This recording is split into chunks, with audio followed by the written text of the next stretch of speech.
It's that time again.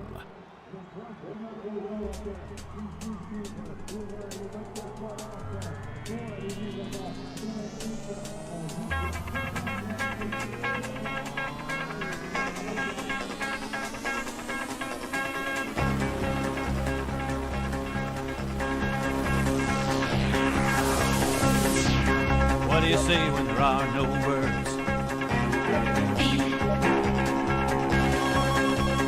Feel a song that's never been heard.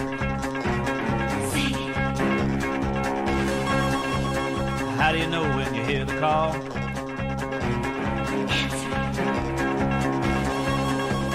What do you do when you've done it all? Cannonball, cannonball, cannonball, cannonball. It's not what you do, it's how you do. Be anything you want to be. It's not what you got, it's how you use it. You be you and I'll be me, it's just a matter of style. You can't fake it, mile after mile, feeling free. If you got the soul, you can make it. Move 'em out, let 'em roll, from sea to shining sea. Ball, cannonball. What do you do when the mountain is there?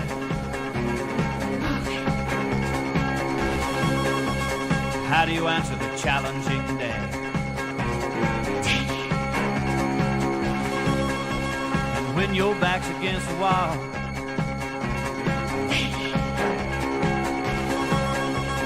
what do you do when you've done it all? Cannonball, cannonball, cannonball, cannonball.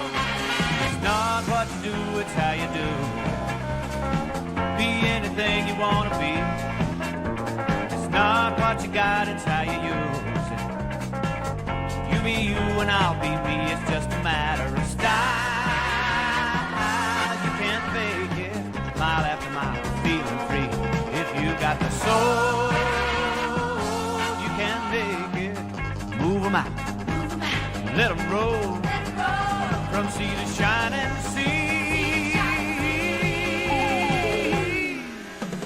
Ball, cannonball. Hey, now cannonball, cannonball, cannonball, cannonball.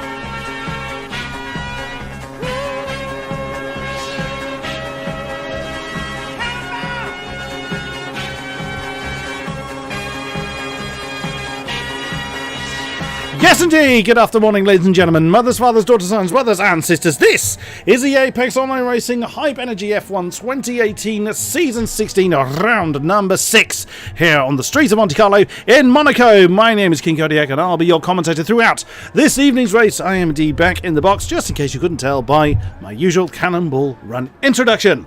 Joining me in the commentary box, I'm always happy to say, is my faithful companion, Mr. Hamish Supwaith. Yes, good evening everyone. I'm afraid you have me and Kodiak back in the box. But first qualifying session looks like Tunisia's a set faster lap time. It's a 107.56. A little bit quicker than Brendan, well, quite a bit quicker. Brendan Lee was able to manage, not last year, because of course we didn't have a race last year, but season, what would it have been, season 14, he got a 109.6, so already a couple of seconds up on the 27 times. Well, of course, Brendan Lee not racing with us, but he won the esports championship. He did yesterday in London. So congratulations to him. You'll notice the absence of Formula Danny as well. Fair enough. He needs to travel to Hungary from London, so that's why he is not racing, unfortunately. But he's got a long way to go. Drivers. Indeed. Thank you very much to, thank you, Ozzy, who has mentioned that we were missed last week, but Nick and Austin did a great job standing in for us last week for Spain. What a race that was. A very, very rain-soaked Spain. A little bit gutted I missed it, but sadly had family thing that I couldn't get out of, and yes, I tried. So, David Tanita. So I am getting over a bit of an illness. I warn you in advance. So, voice maybe a little bit less than optimum. I will do my best not to just cough and splutter my way through tonight's broadcast. 15 drivers on track. 15 drivers in server, I should say. With us this evening, exactly as we mentioned, the esports thing yesterday. A bit of a thing, just crowning the world champion again. Congratulations to Brendan Lee, absolutely stellar performance. But well done to all the drivers taking part, not just from AOR but from all corners of the world. We salute you for representing esports in a great big way. Let's have a look at who we've got. David Tanita on the top spot, 107.568. Musto Weinleineck second, Jan Fehler up to third. Very nice. Everyone running the Hypersoft tyre, that's not a surprise. Mark 313 fourth, Veloci Photon 5. Photon running a Cloudtech again. It's good to see. Oh, we've just lost ACR Woodford. Oh dear. ACR R Woodford is going to be a bit of a tongue twister. That is, of course, ACR nobody. Slick in 6th. Garrick 7. Fabrizio Donoso, who was at the esports thing, as previously mentioned, he did manage to make it back to wherever he is streaming from, whether it is home or somewhere. In 8th, Woodford 9, who's just left the session. Hopefully he'll be returned. CRG non-runner in 10th. Alvaro Calaton was also in the esports running. Had a pretty decent run. Is there in 11th. Wycomb's 12. Smash 13. Crow at 14th. And Haddad in 15th. Last 3 not yet to set a time. Yeah, absolutely. This track is pretty difficult. Monte Carlo is a track I never found as a driver. Pretty, there's a lot of gear changes. About 50 gear changes per lap, Kodiak.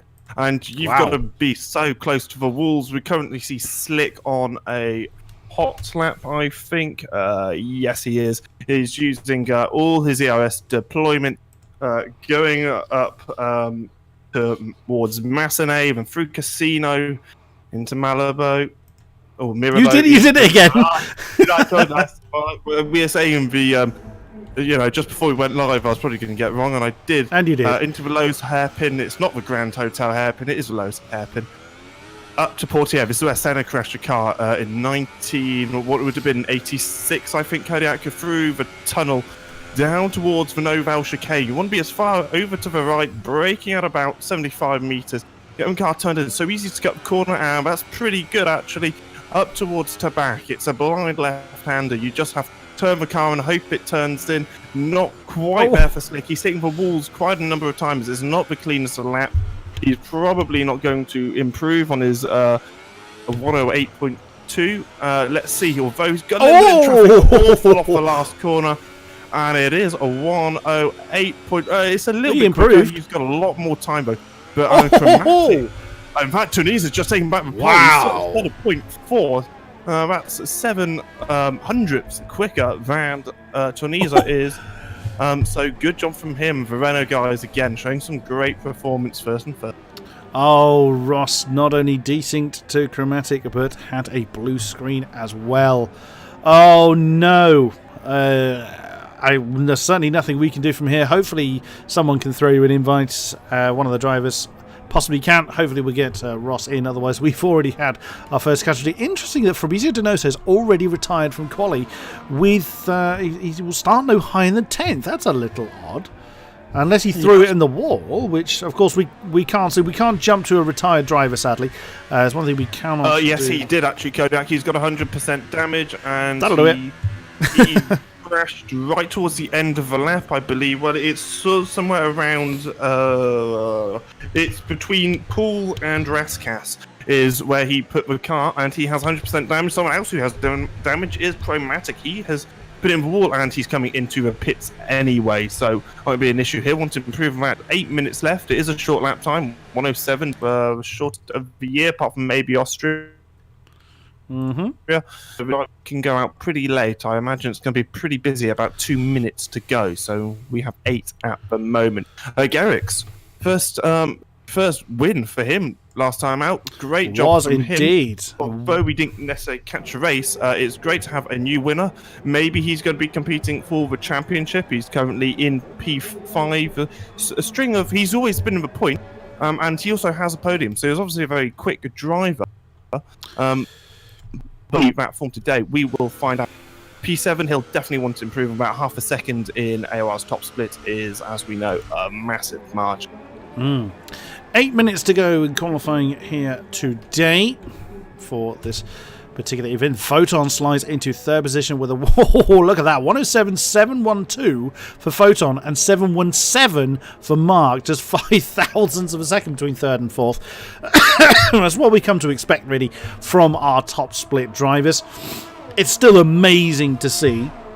Now, I am also running an upgraded rig today. I had some upgrades last weekend, and I've been trying to sort of test them out to get a good balance, though I am getting a bit of frame stutter there for some reason, whether it's me or Photon, not 100% sure.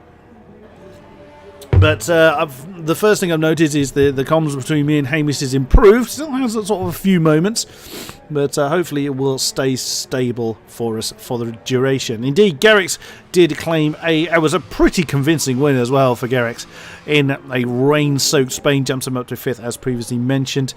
Our championship leader, David Tunisa, did not finish the race, so that really hampered his championship standings, as although his teammate, the two Italians, Daniele Hanad, finished in third, so that closed that gap down, but still 16 points between the top two. So Renault absolutely smashing the top of the field. Then it is Carey and Donoso, third and fourth. Garrix 5, Wycombe 6, Slick 7, Photon 8, Fader 9, and Manuel Biancalida in the 10th spot. Yeah, it's amazing how close these drivers are. So we've got, you alluded to it earlier, Kodiak, but you just mentioned a couple of drivers. We've got from P7 all the way up to P3 within the same 10th of a second. If you calculate, that's about, 1 to 2 meters per driver in terms of finishing time, which is quite remarkable considering how difficult this track is. I'm just on board with Daniel Haddad, and he is going pretty quick so far. He's just gone through the Lowe's hairpin, coming up towards the tunnel now. Just through port. He's going to try and get on the throttle as early as possible into the Novell chicane. It's a really difficult braking point, very easy to lock up, but probably one of the best chances the drivers will have to overtake during the race, and he's negotiated it quite well, but I wouldn't say it's particularly quick. It looks quite calm at the moment. Hitting that wall on the outside to back, not a major issue. Coming through That's swimming invalid. pool section. That'd be invalid. He jumped right over the chicane. And he slowed down anyway. He's currently had, although he has enough ERS to do another lap. And his tyre wear is actually pretty solid as well. I'm wondering if these Hypersofts, they should hold up pretty well. Donoso's going to be starting right at the back. I mean, around here, it is all about your qualifying position. Getting pole is half job for the race. So Tunisa is going to be very pleased with the time he's set so far. I'm quite surprised non-runner's not a little bit higher up the grid. And again, Caraton is a little bit lower down in P11. He'll be wanting to improve on Haddad, how Renault have been so far. I don't know if you mentioned it, Kodiak, but they're 71 points ahead of Mercedes, although in fairness, the Merc drivers have had a couple of, Danny has had a couple of poor performances, which he'll be wanting to improve on. And of course, he isn't with us today, so it all falls on Garrix. And Ross is back in the session. Good to see you. I think Wycombe's managed to throw him a invite there. Good job, gentlemen. There's a non-runner that gets into... And a new pole time, Chromatic in the McLaren, 107.261. Tunisa in second, Haddad third. Wow, it is getting pretty competitive up top now. Amazing, that was a 2/10 added to that. Oh, and again, bouncing off the wall there for Woodford as he comes through the swimming pool, then comes over the next again, introduces his outside tyre walls to the barrier. Now through... through Raskas, down onto the start-finish straight, and it is going to be, does non-runner improve? He did. He went up to just 8/10 behind the leader with a 108.125, 3.5 minutes to go. Yeah, good job from Chromatic. He was looking quick at the beginning until he got a little bit of wing damage. This time he's managed to keep the car out of wall. He'll be coming into the pits now. He'll be wanting the McLaren boys to do a pretty quick turnaround so he can get back out and maybe improve on his time, because that is not a safety yet. Although he has got a 1.5 temp gap to Tunisa. And in fact, Haddad has also improved as well. He's pretty well. He's about a tenth behind his teammate, and he is coming into the pits. You've got the likes of Slick, I think, just coming out of the pit now. Fresh, hypersoft tyres. Luckily, next year, we're going to have just the 3 compounds, which will make it a little bit easier. But at the moment, that's not the case. Smashes, well, pardon the pun, smashed into the wall. Oh, ouch. I wonder how many times are you going to hear that one today? Yeah, well, hopefully he does. Because, well, not hope, that sounds really bad, but hopefully he does, right? Because I really want to use that saying in the context that he really has smashed it. So he might get a good time. Also lagging, coming up to first corner, and good braking. It's amazing how late you can brake at the corners of Monaco, especially through here, Kodiak, up towards Casino Square. You really got to just turn the car, and these guys would have done hours and hours of practice, and they've perfected it. They avoid that bump on the inside, on the left-hand side, coming up towards the lows. Well, down the back straight to Malibu and Mirabeau. Did it again. You'll get it right. Don't worry. Simply because it really unbalances the car, and you have to use a pretty solid suspension around Monaco. Just because it allows you to get the grip when you need it. If you try a soft suspension, the backhand's going to be sliding all over the place, and it's just not a nice car to drive. Tunisia was on a time lap, I think, but he's just backed off. There was somebody ahead of him. If he doesn't come in, we're going to follow. So we've got just over 1.5 minutes to go. Let's follow David Tunisia through that last turn, then floors it down the start-finish straight. Plenty of ERS energy. Oh, some people keep out of the way. One of them's own teammate comes through. Sandevot up. Beaurivard towards Massenet. That is Haddad. Jumps well and truly out of the way. Through Massenet. Stays wide initially. Cuts to the double left-hander. Now onto the right-hander of Casino. There's that hump that Hamish was describing. Nicely avoided. Through the top part of Mirabeau. Now down the hill towards Lowe's Hairpin or Grand Hotel. Call it as you will. We'll probably call it Lowe's because it's easier to say. Now the bottom part of Mirabeau heading towards Portier. Over to the left-hand side, keeping nice and controlled. Patience is absolutely key through that section. Now floor it through the iconic tunnel section, back out into the sunlight, downhill into the Nouvelle chicane. Oh, you've got to be so careful. It's every millimetre so crucial around the streets of Monte Carlo. Now left towards the swimming pool section, bounces a little bit off the wall. Now exits the swimming pool, and again just grazes the water a little bit. Now into Raskas. And who's that? That's Wineliner getting out of the way through the last turn. Does Tunisia improve? He had 1.5 turns to find. Does he do it? He does indeed! 107.067 for Championship lead. My goodness, causing me to choke.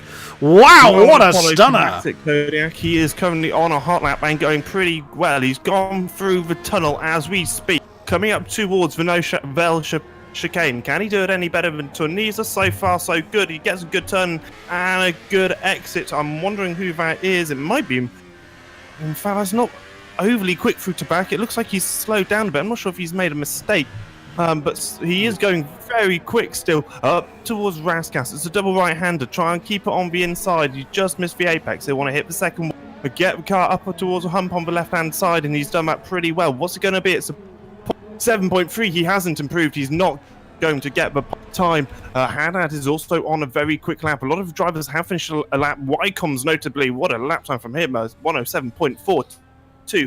Nice. The other Renault driver coming up now towards Raskas, just came through the swimming pool section. How's he going to negotiate it? Hopefully better than Chromatic. A little bit, yes. A nice early turn in which he gets, and a much better acceleration off the corner, although hitting the wall on the right-hand side, not ideal. It says 7.2, and the Renaults have locked out the front row. What a performance by those guys, and I think pretty much everyone apart from Slick, and he hasn't improved. There was nearly 2 tenths between the two, and on a 107 lap, that's a pretty astonishing performance. But Tunisia has put 3 laps on those tyres, so I mean they want to ditch those Hypersoft relatively quickly anyway, but you want a bit more life out of them. Obviously, track position absolutely crucial here in Monaco, that we all know.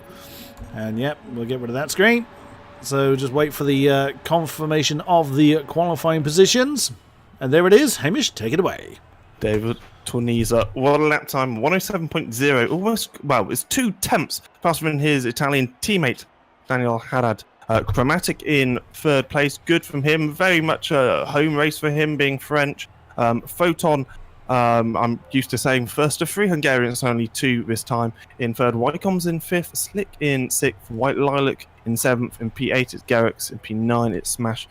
Then VP Mark in P10. Donoso's going to be very disappointed with his, in effect, a DNF. A non-runner isn't going to be overly happy either with his performance. He's usually a little bit quicker. I think Wycombs is going to be pleased getting P5. It's been a while since we've seen him up at the front of the grid, although I know he is very quick around here. And it looks like we've got rain as well to spice up the race. Jan did actually give me a weather update. It is going to dry. Well, that's going to be interesting. We had a very wet Spain. Now we have a wet start in here in Monaco, and it's going to dry out. But of course, it's going to be when. And when do you do that all-important crossover? Oh, that makes the commentary box seat even more comfortable as far as I'm concerned. Yeah, absolutely. I mean, it's the case around Monaco. Well, we saw Jolyon Palmer a couple of years ago on how in wet conditions and how we could just lose a car, and it's so easy. Hopefully we don't get too many DNFs, but I can't imagine all 15 drivers are going to be with us at the end of the race. There's going to be a lot of carbon fibre, and it's going to be quite an expensive bill for whoever has to pay it. I suppose the drivers who are cautious, they're probably paying for bits of carbon fibre out of their own pocket. There is that. Welcome to Brendan Leon, double world champion. He's in the chat with us, along with Matt Sorensen and everybody else that is with us. Welcome to you. Congratulations, Brendan. You mentioned it earlier, but as I spotted you in the chat, great effort, well done, thoroughly deserved, etc., etc. We look forward to seeing you back in front of our cameras very, very soon, or we hope. But for now, we have got, of course, the formation lap. Oh, wow. Look at that. The 2 Renaults and the McLaren of Tunisia, Haddad and Chromatic really getting on with it. They're kind of leaving Photon behind a little. So they're quite keen to get on with it. I'm not really surprised because Monaco is one of these tracks that is very much a driver's favourite in a number of ways. It's exceedingly challenging. It's one of the hardest as far as technical ability is concerned. It's very unforgiving. Oh, wow, that's sideways. Daniele Haddad in the background there. Yeah, very much so. He pretty much lost the back end. Monaco was one of those tracks. I was pretty quick back in my day, but Monaco was one of the tracks where me and Marco simply could not get a grip on. I think in the end we only finished like 6th and 7th, which wasn't ideal. We seemed to win every other race, but Monaco was not one of them. It happens. It happens. I mean, everybody has, a bogey track essentially. There's whenever I love it. It's one of these things, isn't it? I mean, you watched it, didn't you? You were there. I was lucky enough to go. Yeah, absolutely. So what a spectacle! It's absolutely bonkers. If you ever get the chance to go, you really have got to go. Just for the spectacle is quite incredible. White Lilac and Garrett either had an incident or something because they got disqualified from the formation app. It does not mean that you get disqualified from the race. Indeed, and we've just gone past White Lilac's Ferrari. It is reset back to the start, of which, here we go then, the last of our drivers will be forming up. It'll be, of course, Woodford and Donoso. Here we go then. It is the 5 lights all on. It is time to wind them up and let them wait for it, and away we go. A decent start by both the Renaults. Chromatic getting right into the middle to cut the Ferrari off, and the Red Bull on the right hand side trying to do something about that. Everybody very cautious, tiptoeing through the first turn. Sandoval, looks like everybody's gotten through okay now. Screaming up Beaurivage. It is, of course, the most dangerous point. That's Garrix making a move. Oh, that was a big impact there. I think it was White Liner getting into the side of Garrix, possibly, or into the side of Slick. The 2 Hasses now side by side. And there's a move there. That's Slick on the inside of White Lilac coming into the top part of Mirabeau. Very brave. Whoa, that's very sideways into the back of the Mercedes. Now everybody kind of really bunches up. You could almost get out and walk faster in this opening lap, especially in the rain. But it looks like everybody is still going. Whether anybody is going to come in for new wings, we will have to see. But so far, so good. Everyone has got all 4 wheels pointing in the same direction. Yeah, non-runners had a little bit of an incident, and so has White Lilac for that incident with Smash. It's really interesting. Look at some of the fuel strategies. Slick his delta is almost 6 laps. Oh, trouble! The fuel. sorry, I saw.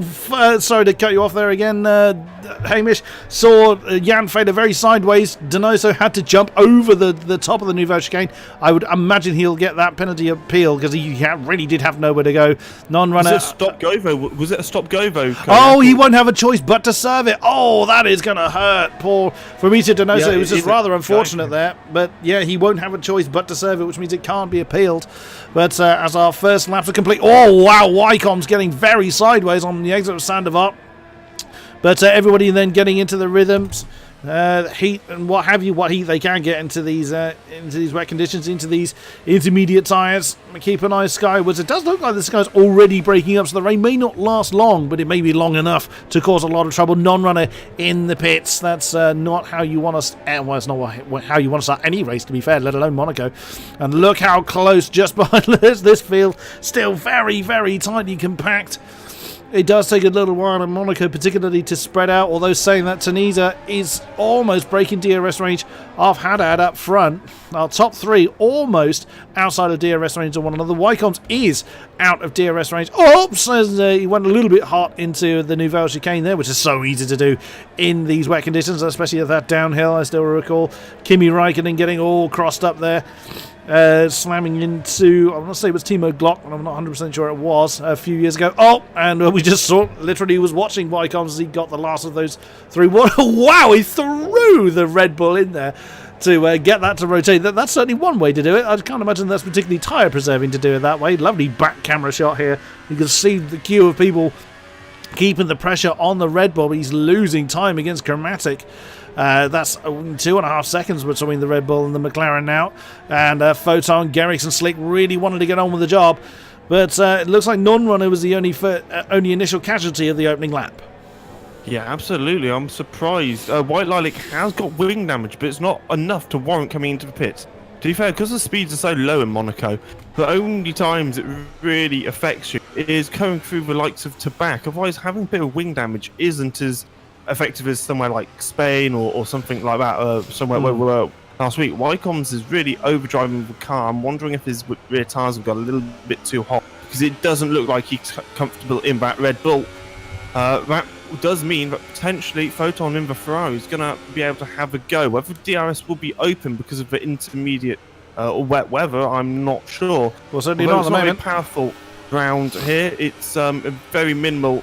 DRS will only just start to catch up. It's only 800 meters down that back straight, so it really isn't enough to make an overtake unless you're feeling really, really brave.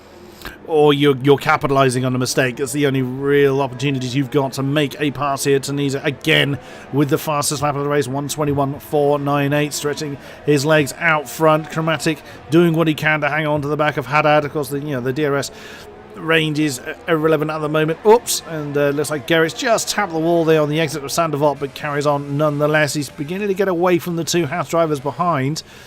So, and again, the drivers would have... I was commenting that Tunisia was putting a lot of laps on those hypersoft tyres.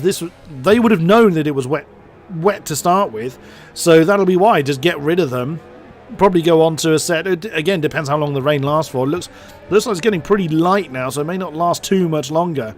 I was mentioning earlier that the sky already looks quite broken up, although it's still fairly grey. There was a couple of patches of blue earlier on. But it may not last too long into the race, so they just stick on a set of, I guess it would be super softs at that point to get them to the end of the race. So burn up the hyper softs in qualifying. Now Wycombe is beginning to stretch his legs from Photon, so he's now starting to get into the groove. And again, that's Gerrits getting very sideways on the exit of the Nouvelle Chicane. Oh, and bouncing off the wall at Tabac. So this particular pack still isn't dispersed too far, but so much can happen. But Chromatic is starting to bear down on Haddad as Smash gets his name on the penalty board. Yeah, so Smash and Wycombe's currently for both drivers getting 3-second penalties. They can appeal at the end of a race, but only if they feel like only if they feel that they didn't deserve that particular penalty. Unfortunately, about 5 seconds stop go, which he has to serve when he comes into the pit.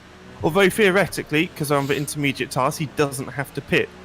One thing I would say though, Kodiak, I mean, tyre wear at the moment for all the drivers is about sort of 15%. You got to think about when the tyres get to about 70%. That's pretty much when they want to come into pits, otherwise they're going to get a puncture. So far the tyres are lasting all right, but it is very much a one-stop as Monaco. It depends on when it dries up. They'll probably either go on to the ultra soft or the super softs, and that's just that'll just be depending on what time the rain clears up, because coming in around Portier there is a little bit of blue sky, but we don't have an exact time when the rain is going to clear up. The only part where it's dry at the moment is in the tunnel. Yeah. Oh, and there's Woodford getting his name on the pin of the board. I expect a lot of that at this stage, to be fair. It's so difficult. These drivers are obviously very much used to how Monaco behaves on the dry. That is the optimal way to practice the circuit, but really not many people, I would imagine, would put anywhere near as many practice laps into wet conditions. Tunisia again with the fastest lap.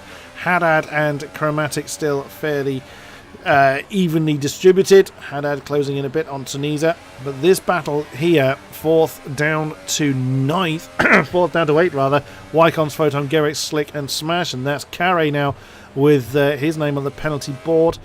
Rages on. Let's have a look actually at the battle behind White Lilac. There he is in 9th with VP Mark, Carrington, Woodford and Donoso in short succession. Jan Fader is just off the back of that. There you just saw him, and non-run, of course, with that early pit stop, finds himself way down there, 26 seconds. Of course, that would be absolutely detrimental, because it's not due, I don't believe, to race all race long.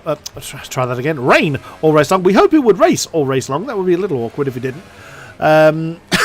So the rain is likely to, or from what I'm informed, to dry up before the end of the race. So of course that's just a pit stop that non-runner really didn't need. Oh, Chromatic, he's getting a bit close to Haddad, but his fuel light is on. Oh, as he bounces off the wall on the exit of the swimming pool. How much fuel is... Chromatic's actually in the red at the moment, so he's very much like Slick. But a lot of the drivers, Jan Failer, Donoso, Chromatic and Slick, they've all underfueled the car quite dramatically. The thing is you can just stick it into lean and your lap time's not really effective. There's not straight long enough to really make much difference. So for example, in Austin, Texas, you'd be probably the difference between 185 and a couple of 100 miles an hour. Whereas in Monaco, you're talking about 3 or 4 miles an hour. It makes very little difference. And if you're clever with your ERS, you're going to easily claw that back. Lean mixture with your ERS on, mode 4 is just as quick as just going in rich mix. So, it's just how they've decided to play that strategy, and it's very easy to save fuel, especially in the wet as well. Indeed, as we're looking from Smash in 8th position through the back of his teammate, and there's Gerrick's and Photon still locked in that battle, and the top 3 have condensed. And I wonder if Tunisia's made a mistake somewhere, because there's less than a second between each car in our top 3. And also that battle 9th downwards is still pretty hot. You just see the front of it in the top of that shot. There is White Lilac with Mark, Carey, Woodford, Donoso and Failer in very short. That's a lot of pressure as well. Your racing line, you know how hard it is to overtake, but there's still that element of they are there. If I make a mistake, they are going to capitalise on it. So that pressure is still definitely there. Have a look at Gerrick's and Photon. He's in a pretty good position. Here's the Mercedes driver. Is he going to try and move into the corner? No, he's not. He taps a Ferrari. If he gets an early exit, he can really capitalise up into Casino. And so far, so good from the Merc. He's going to probably switch to the inside and force a Ferrari out to the outside, which he has done. Photon's on the outside, leaving him out to drive. They're going to have to avoid this bump one way or another. Is he just going to drive over it? Yes, he does. And it's pretty good late braking there from the Mercedes driver. Ferrari on the inside now. He's going to have the inside for the lows. Hairpin is Gerrick's, and that is a pretty stunning bit of driving. How did those drivers not touch? And Slick is going to be pleased he paid for those tickets. That was a great, ringside seat then for the Sauber pair behind. Very well played by Gerrick's and Photon. They're neither of them ending up in the wall. A little bit of argy-bargy going on. And is it me, or has the rain has stopped? So now it's going to be a case of how much further can we go. Look how sideways everybody is coming out of the Nivea chicane. So now it's going to be a case of how much longer can these Inters go? Who's going to blink first? And we've seen it many times where those towards the tail end have essentially got nothing to lose and jump first, whereas the ones at the front have got that much more to lose and will be that much more cautious. Although I'm seeing very little spray coming off of the tyres. You can see actually from that shot on board with Chromatic coming up Beau Rivage, you can see the bits of blue sky and very clearly not raining anymore. So these tyres will not last more than 6-7 laps if he carries on driving like this, I would have thought. Yeah, you're probably right, to be honest, Cody. I mean, we're on lap 9 and the tyres, I mean, if it was full intermediate weather, the tyres could probably last about 25, 27. But yeah, as it's dry, it's not very long. I imagine in 3 laps we'll see most of the drivers coming in. If I was to know so, I'd probably want to come in around about now. In fact, like you said, all the drivers at the back, really, you want to try and come in as early as possible. There isn't much spray. Carrington getting himself a penalty as well. In fact, that's his second penalty. So he's got 6 seconds of penalty. Which round here, how close all these drivers are, especially from after Garrett's, 6 seconds is a pretty big chunk. That's going to drop you back down to so almost 11th outside the point. Woodford gets himself. Is it another penalty for Woodford? Yes, it is. He's also on 6 seconds of penalty. It's not quite as bad as Russia. Chromatic is in. Chromatic is in. Is he going to go? He's on super soft tyre. Oh, he's going for dries. Oh, that's early. That is very early. But well, why not? Give it a try. I mean, there's no spray, is exactly what we've alluded to. There's no spray coming off of these tyres whatsoever. So we will see them if he is able to make those super softs work. I mean, pretty quickly, if he's going to be able to make it work as he hits into the Ferrari currently outside the pits. I'm surprised he didn't get a penalty, actually. He went over that pit line. Maybe it's because it's just too wet and he's almost had a bit of a collision with Carrington. And he has not got any damage. White Lilac has damage, in fact. White Lilac got damage from the emerging McLaren. Now, what the teammate Jan Fader of Chromatic going to do? He sort of holds back at the moment. White Lilac, with that damage, is going to really hold up these guys. Chromatic will find out very quickly if the tyres are okay, and there's quite a lot of understeer through that particular section. Up towards Portier, how's it going to affect him? It's a pretty good indication. Mediocre, I'd still say you want to be on intermediates. No one else has gone to the super soft, and it looks like you got bits of a screen freeze or something, Kodiak. Yeah, I had that as well. So not just you there, my friend. So yeah, it's not gone well for Chromatic. Tanisa's in from the lead on super softs as well. So I don't think it's the right time, Kodiak. I think it's too early. At least one more lap. That means how close it is. That means Garrett may very well be able to get another race victory if he plays it smart. He is 10 seconds behind. A lot of people are coming in though. Mark Woodford, Carrington, all have come in as well. So Smash is in. They're all coming onto those super soft tyres. Tanisa comes out in 5th, so he's timed that quite well. And if he can get those tyres up to speed much easier than Chromatic did, then yeah, he could well stand to really benefit from that, as all of those ahead of him have not pitted yet. It all depends on how well he can get the heat into those tyres, as Carrington came back out on inters. He did. Carrington's actually come back out on intermediate tyres. Oh dear. That's he's already got at least 2 3-second penalties. I think I've read somewhere he got a 3rd one. So I think that's his day done. Yeah, not very good. Oh my God, Carrington's trying to move on the inside of Woodford. And actually, in fact, the guys on the super softs have made a mistake. Jan Failer is a very good indication. He is obviously the teammate of Chromatic, and Chromatic is going to give him a lot of information. And you can just see he just drives past Wycombs. So Tanisa's basically thrown away the lead, and Garrix and Haddad still think it's time to go in. I don't think it is. I think they want to wait until at least lap 12. I thought it would be lap 11 when the drivers would want to come in. It isn't. It's going to be lap 12. So if I was Jan Failer, I'd say out one more lap, and he's got a good chance of winning this race. But no, he's coming into the pits.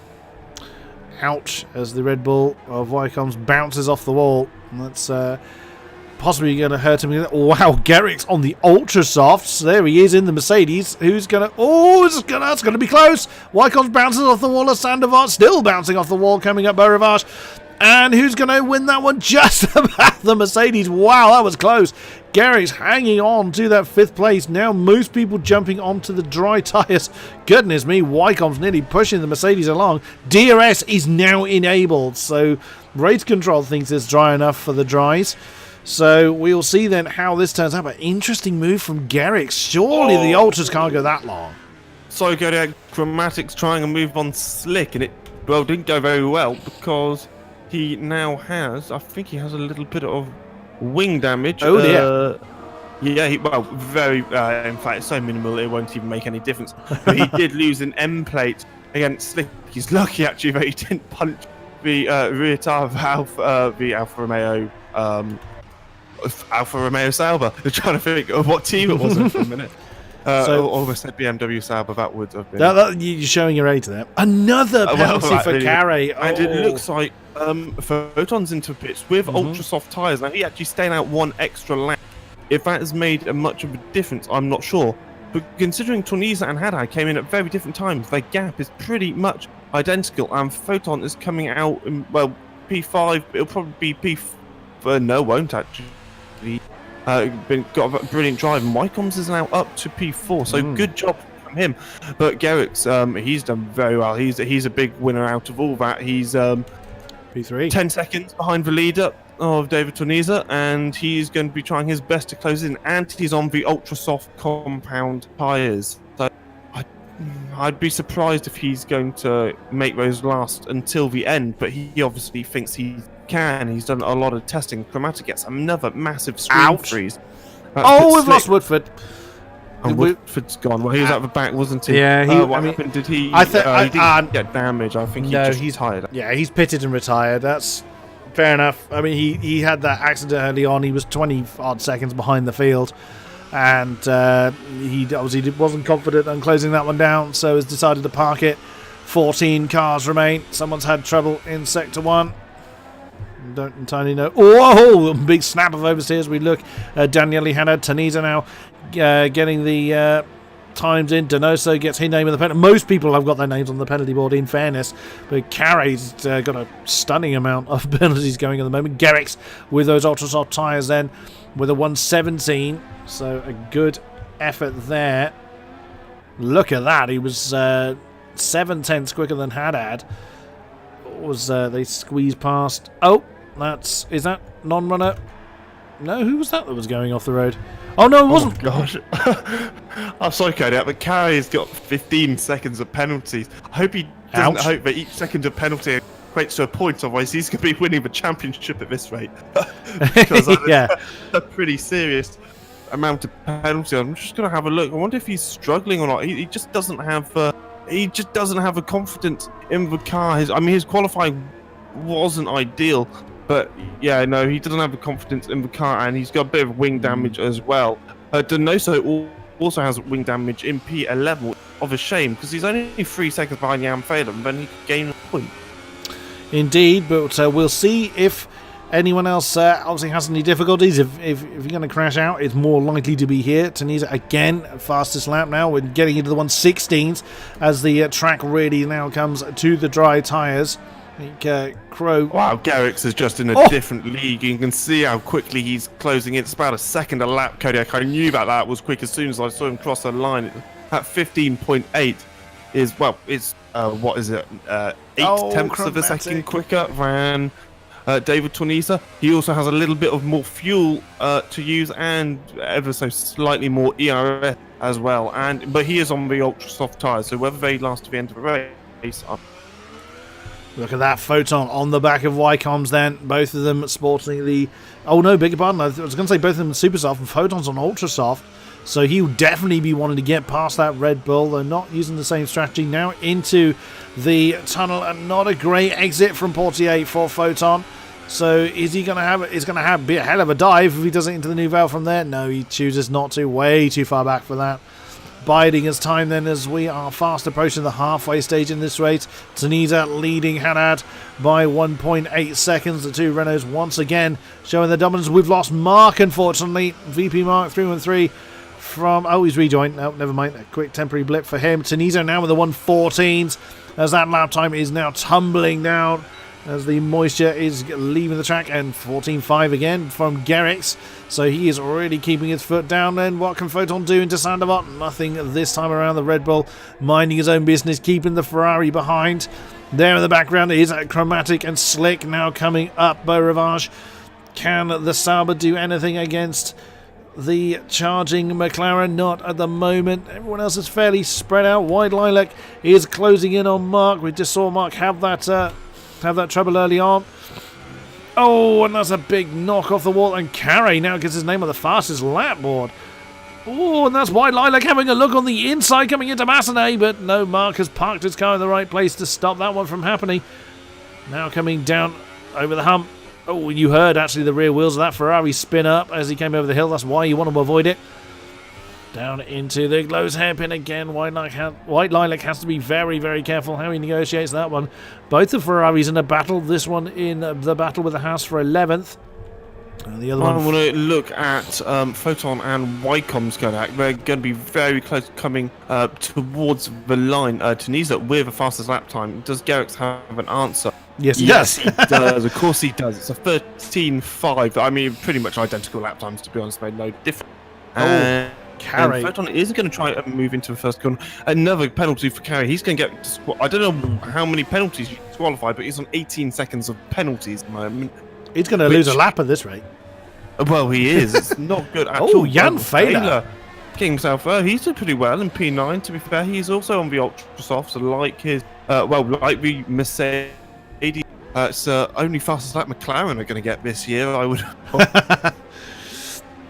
He's up a couple of positions from his original starting point, so making steady progress is Jan Fehler. Garrix is the one that is a man on a mission. He's gained 5 from his original starting spot, so a decent run then for the Mercedes, but still finds himself 7 seconds rather off the top. Photon stays nailed to the back of the Red Bull. In the background you just saw Chromatic and Slick still involved in that battle for 6th position.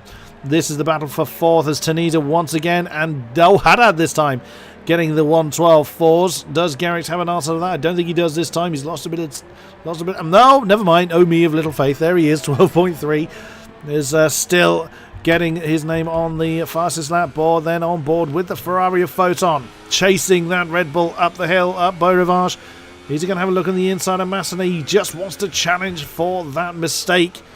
Wycombe has done this often enough to know where to position his car. Fehler again, 112.2. He's keeping the pressure on the Sauber of Smash down in 8th position. There he is. He's running a bit close to the wind on fuel as well. And you're saying quite a few people are a bit close to the limit on fuel, Hamish. Yeah, for the moment, the drivers who are either... it's so easy to fuel save, it's not actually an issue. But you've got Kramaslik, Jan Fehler. Is Photon going to look how to move into the no function? Okay, no, he isn't. He's not likely to try something to back unless he loses his head. But yeah, you've got Fehler, Donoso, and Caraton as well. But it is so easy to fuel save Kodiak. It's not really an issue. I mean, if you think right at the beginning of the race, Slick started with -6 laps of fuel, and it's only taken him 9 laps to save that amount. So the strategies are very different. You know, you've got some drivers who are just going to go, pretty much rich all the time, but other drivers, will underfuel the car. The difference of underfueling the car, 1.5 tenths per lap. So it is a pretty big gate, but you've really got to make it work out the blocks and not be stuck in traffic. Indeed. So Photon continues to chase Wycombe's. Chromatic is still being pestered by Slick. Fehler with his charge on those Ultra Softs put him in contention with VP Smash as well. And towards the tail end is Carey on the back of White Lilac. That is for 12th, as you can see. The Williams then having a look on the outside coming up. Beau Rivage is going to have the outside for Massenet. That's not really going to work for him because he has an impressive collection of penalties already. Now coming back down the hill towards Mirabeau. No, he's not going to try and move there. Let's see. Is he going to have a think about it on the inside of the Grand Hotel hairpin? No, he does not. As Tunisia gets back that fastest lap. That's changed hands so many times this race already.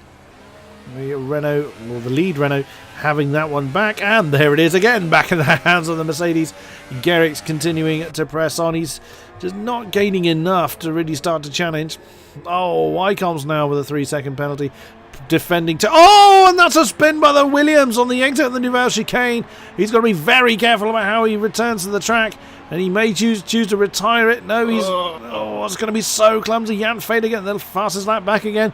And oh, he's just basically bouncing off the wall. Well, that would fail your driving test, doing a 3-point turn and hitting something. Well, I must say, that wasn't a 3-point turn, Cody. That was a 360-point turn. A 23-point turn. That's a lot of reversing. But wow, he's lost an awful lot of time through that particular incident. Unfortunately, Wycombe's actually has 6 seconds of penalties, and Photon is one of the only drivers keeping himself. In fact, this is an interesting one. How about this? Garrick's, no penalties. Both Renaults with 3 seconds. So whatever it is, so he's currently 8.8 behind Tunisia. You take away 3 seconds from that, it means he's 3.9 seconds now. Or 6.9, sorry. Behind Tunisia. So far, it's looking good for Garrix, and he is slowly closing in on the 2 Renault. Carrington is out. We thought he might retire after that incident again with all the penalties. Donoso gets another 3 seconds added to his penalty count. So that'll make his day that bit worse then in 10th position. Just saw at the back of the picture there was Chromatic and Slick, but still Photon on the back of that Red Bull. It's not like Wycombe's doesn't know he's there. He's been there for quite a number of laps now. Into the Grand Hotel hairpin again. The Ferrari trying to get back on the power a little bit earlier than the Red Bull. It's not really working out for him. Yellow flags sector 1 and 2. And we don't know who that is. And then just the tail of that Ferrari does not want to stick. Every time he gets power down there at Portier, and he just will not let go. Yeah, I don't know if it's a setup thing. I mean, it might be. You run a lot of wing at Monaco, so perhaps. Oh, we've lost Chromatic! Oh wow, what happened to him? Well, he's stuck in the wall on the exit of the bus stop chicane. Oh, there is that. It up too quickly. That is a great shame for McLaren driver. He only had 3 seconds of penalties as well, and he was doing very well indeed. Is that enough to warrant a safety car? At the moment, no, it isn't, and it doesn't look like we're going to. I wouldn't say it was. That would spice things up at this point. It's a big warm. It's well, that was one of our battles. It looks like the only battle we have now is Fun and Wycombe's, at least very close. 2 Renaults are close, but they've pretty much been 1.5 to 2 seconds since, well, lap 1 really. So I can't see that changing too much. I don't think the Renault guys are going to battle too much. Who's ahead?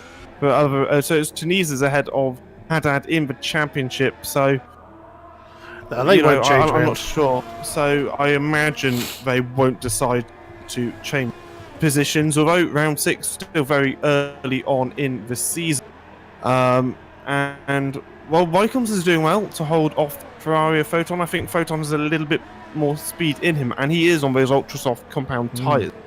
And we can see the sort of lap times Garrix has been able to get on the ultra soft. And Feder's also on the ultra softs, and he's got a 111.1. If you compare that to Tunisia, who's a 111.3, so it's there's a couple of tenths of a second a lap quicker. Yeah, and Feder still pressures the back of VP Smash for now 7th position. As we lost Chromatic. And Carroton in the chat said, do not race Monaco without practicing it. Well, to be fair, you did only just get home from the esports event. Not with too much time in your pocket to be able to do it, so fair play to you for giving it a try anyway. Failer continuing to stay within that all-important second, although, as we've said before, DRS not all that effective here. Oh, yeah, Failer's deep into the top of Mirabeau there. The Ultrasofts probably have not got a lot of life left in them, so we will see. Photon still stuck behind the Red Bull of Wycombe's. Out of the Nouvelle Chicane, through to back and into Louis Chiron, into the swimming pool again. Oh, and Photon got very squirrely on the exit of that chicane. Keeps it out of the wall, but that has dropped him back from Wycombs then. I wonder, again, it does look like these Ultrasofts are beginning to let go. And it looks like Chromatic might have retired due to lag, which is a great shame. I think we did mention it a couple of times earlier on, Kodiak, but he did seem to have a couple of lag spikes, so that was the case, and that is a great shame. You're very... Just try and think, Chromatic, you know, there's always another race. Although you had an unlucky one this time, you'll be able to bounce back and be a little bit quicker next time. There's nothing you can do about those sort of things, unfortunately. Sadly not. Photon still following Wycombs pretty close. I'm wondering if he's minding his own time and just going to really push towards the end. Although he's only got 15 laps to do it now, and the track is 100% dry, he hasn't locked up, although actually that wasn't ideal. In terms of tyre wear, I think it's interesting to talk about at this sort of... the Ultra Softs and the Super Softs, the tyre wear is no different, pretty much, Cody. Really? You've got some people on Super whose tyre wear is more than it is on the Ultra Soft. Oh, so, wow. That is very interesting. Let's talk about Garrix, because he's the only one who's going to be challenging for the victory potential. His tyre wear is 28%. You think about Haddad, his tyre wear is 25%. So the difference is very minimal, and they will easily be able to make it to the end of the race. One interesting thing, I think, is the Renault of Daniel Haddad has got, well, pretty much 100% ERS, and that's more than, well, any in the race. So it's quite strange that he has... I don't know if he's doing that on purpose because he doesn't want to close into his team, or what, because the gap is still 2 seconds as it has been for a very long time.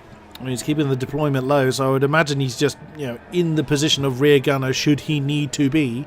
And so White Lilac now gets another penalty on the board, although he's actually under pressure from non-runners. The closest battle we've got, oh no, beg your pardons, Mark and Donoso, they're in battle for 9th, and then directly behind them is that battle for 11th with a non-runner and a White Lilac. So everyone else fairly spread out then, as we've got 14 laps remaining. Well, non-runner getting very close in that Red Bull to the back of White Lilac.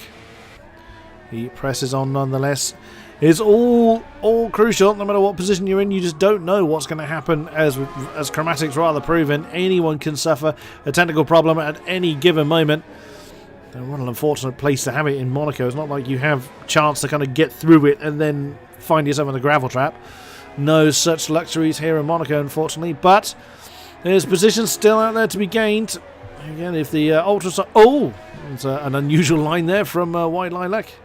But they continue nonetheless, as our field has pretty much spread out now. So just keep an eye on...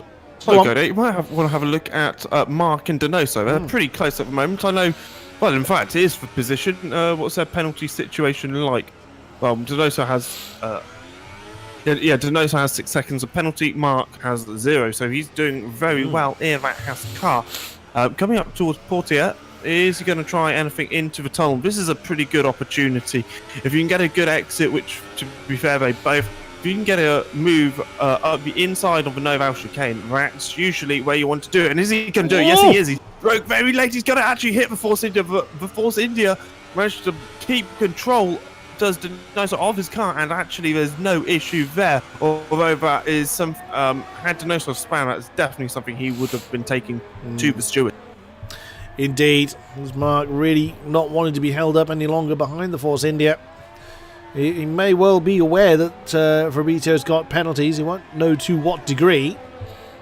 But again, he'd just want to get on with the job. It must be so frustrating just staring at the same rear wing lap after lap after lap, especially if you feel you are the quicker car. And Mark certainly has the pace to hang on in there and challenge for that 9th place. But we'll see if he is able to make anything of it.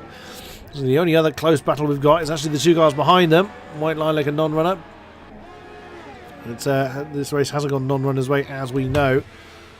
So White Lilac's got his name on the penalty board a few times. I believe. What's the penalty situation between those two? A penalty. Oh! Haddad's got another 3-second penalty. That's gifted Garrick's second. Has so far, and Garrick But he's lost a little pace though to the leader, Tony. Well, I don't know why I had suddenly gone a little bit slow. His tyre isn't ideal, but he is going fractionally slower than his teammate Torniza. It was 2 seconds, it's now 3.1, and that gap seems to be extending. But I think Torniza just has found a little bit of extra pace. Nicely done. Oh yeah, sorry, for the penalty situation. Between who was it? Non-runner and What? Yes.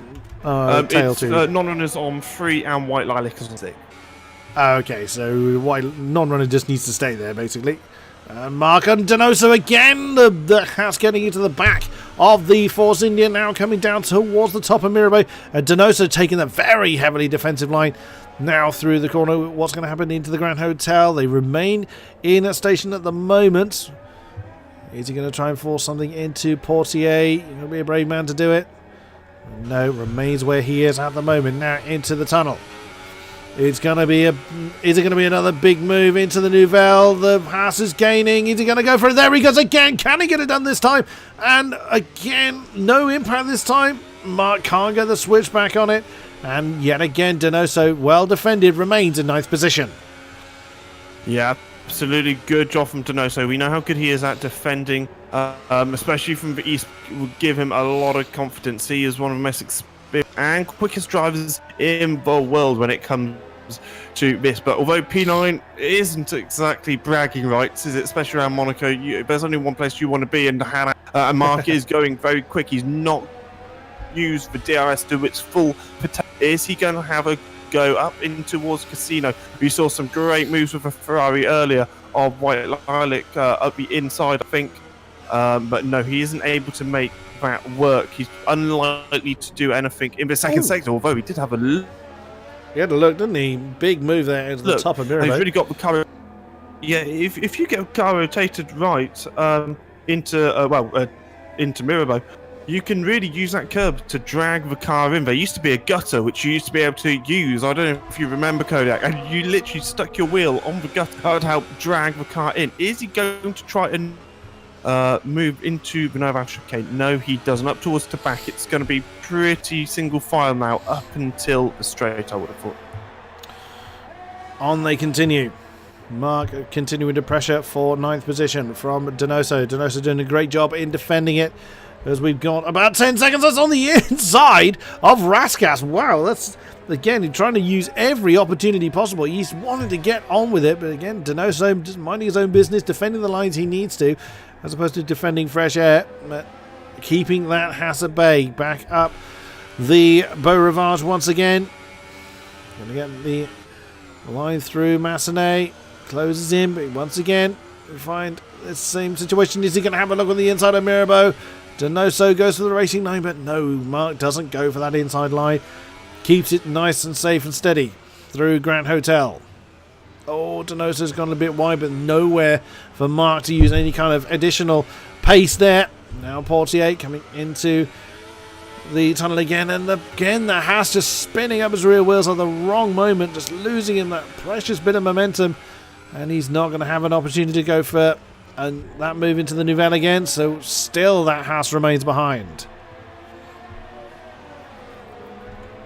Yep, so it looks like Photon in P5 is doing pretty well so far. In fact, one thing I do need to mention about is Tunisia has just found pace. He's been saying 111.3s pretty much constantly. He's so consistent, which is why he's leading the championship at the moment. If Haddad was to finish in P2, he will unfortunately drop to 23 points behind his Renault teammate, or if he's P3, he'll drop to 26. So it's basically just a case of how many points is he going to drop. I wouldn't say he's running away as Torniza with the championship, but he's certainly not.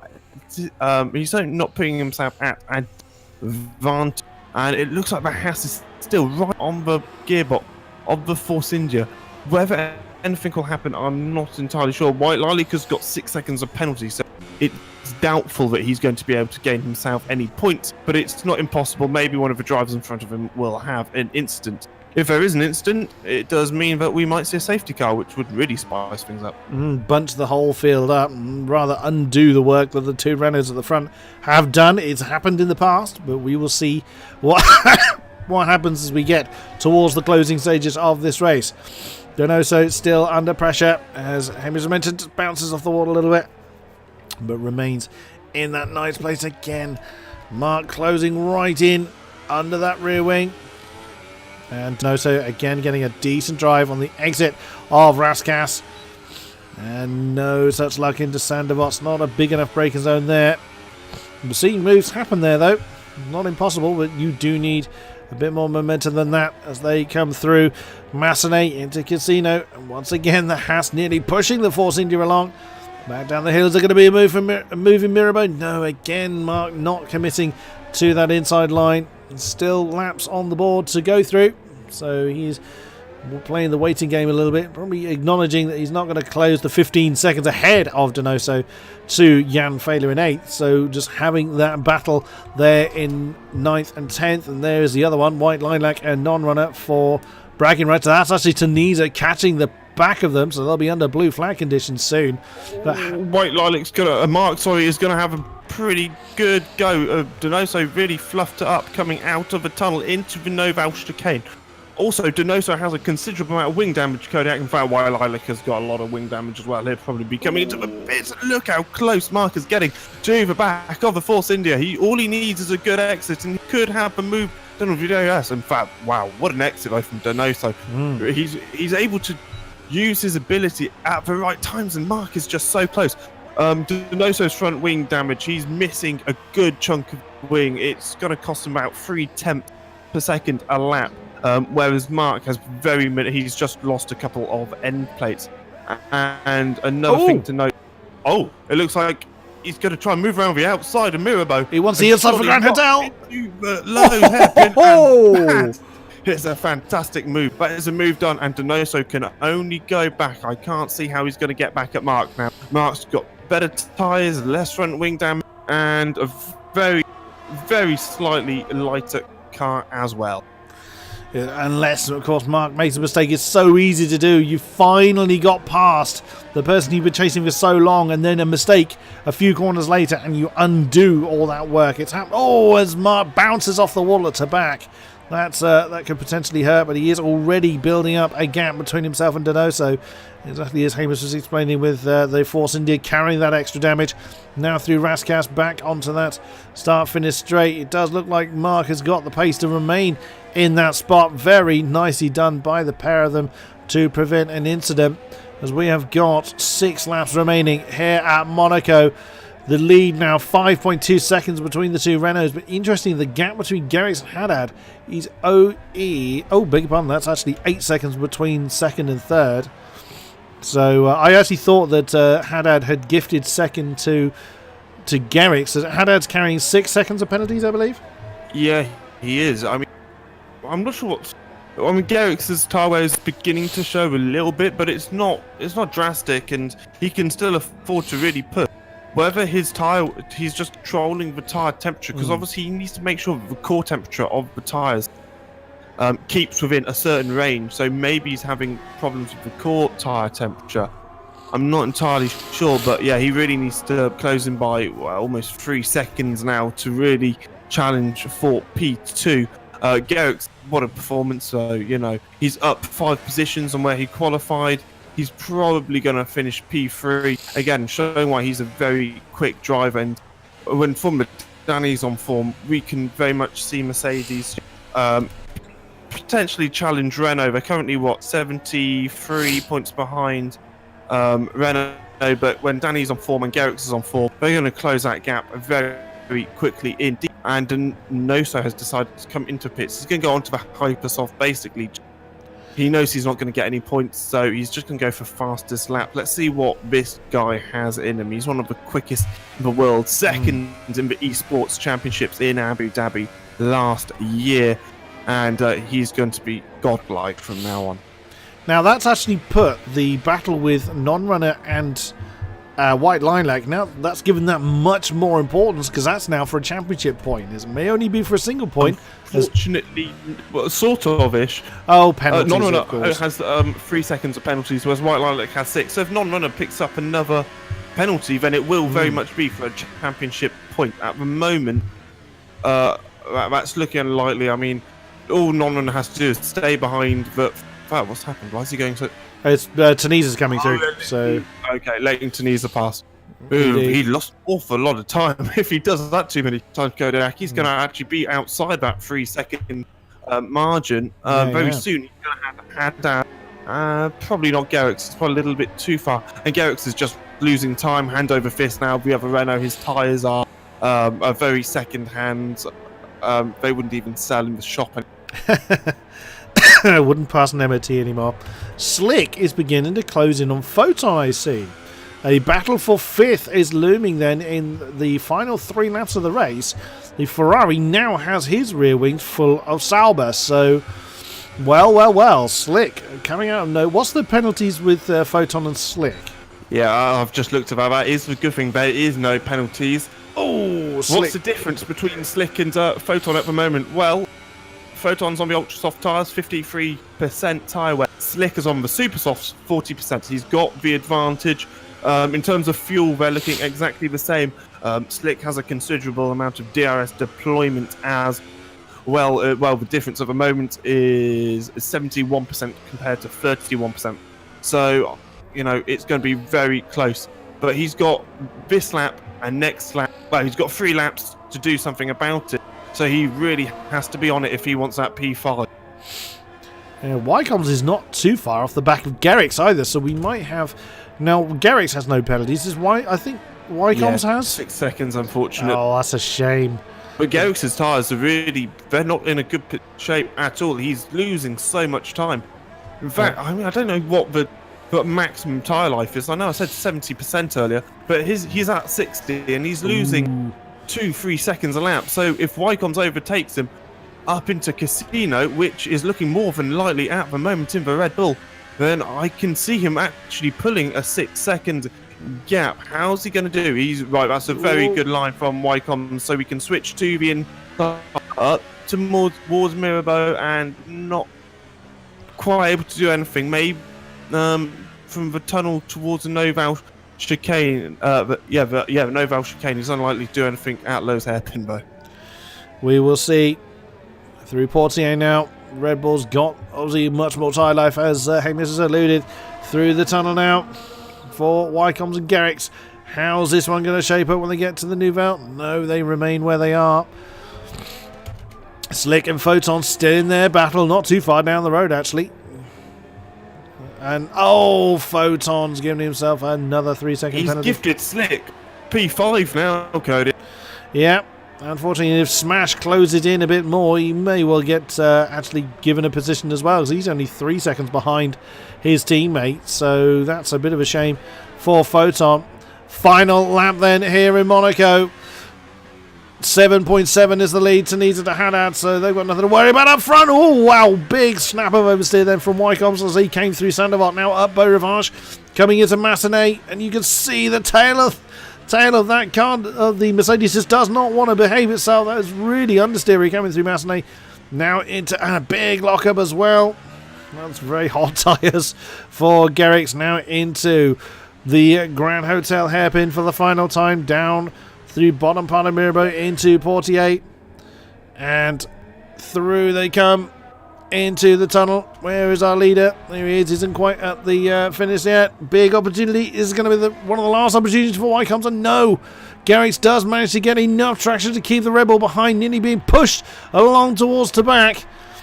Oh, that is incredibly close, but your winner here in Monte Carlo is a David Tanita with a Daniele Haddad coming across the line in second, but is still to play for between Garrix and Wycombs. Okay, Wycombs got the penalty, but he bounces off the wall, and then through the through Raskas rather, down towards the line. Garrix just manages to fend off the Red Bull then to claim that last podium position. Very well played. Wycombs, of course, having that penalty applied. Slick gains 4th actually from Wycombs, so wasn't able to fend off after penalties the the excuse me, the Sauber. So Wycon's classified 5, Photon 6, Smash 7. Jan Fehler is going to cross the line in 8th position. And there he comes. Pretty lonely then for Jan. And Mark, after all that battling we saw him involved with Fabrizio, comes across the line in 9th position. And that is the last of our finishers. Very nicely done. And here we see the podium celebrations. There it is. Once again, a Renault pair on the podium. That was just so well deserved. Brilliantly played. Very nicely raced. And for all of our drivers to survive. I mean, Monaco is an exceedingly difficult track no matter where you are. Brilliantly done. Well played for Tunisia and Haddad. Well done for Gerrits for gaining that far up the grid. And here it's going to be a very dark and very rainy picture there of Monaco. There we go. Even though I get an experience look. So, your final confirmation then. Tunisia, Haddad and Gerrits are your podium 3. Slick 4, Wycons 5, Photon 6, Smash 7, Jan Fehler 8, Mark 9, Non-Runner 10, White Line Nick 11, Donoso 12, and then our non-finishers of Chromatic, Carroton and Woodford. What a race that was. I'm actually, as you've been hearing, I've been coughing and spluttering all race long. And I'm actually going to defy convention a little bit and actually skip the interviews on the main basis of my voice simply will not hold, as it is slowly dying. So I am actually going to bring the stream to an end on this particular note. Ladies and gentlemen, thank you very much for being with us throughout this stream. It's been a great pleasure to stream this for you. Hamish has had to disappear as for other reasons, so thank you very much, Hamish, for being with me in the commentary box. Thank you very much to our drivers for putting on such a great show. Thank you to our sponsors for being part of AOR. It is a great pleasure, and we will be back next time for more AOR action. Thank you very much, and good night.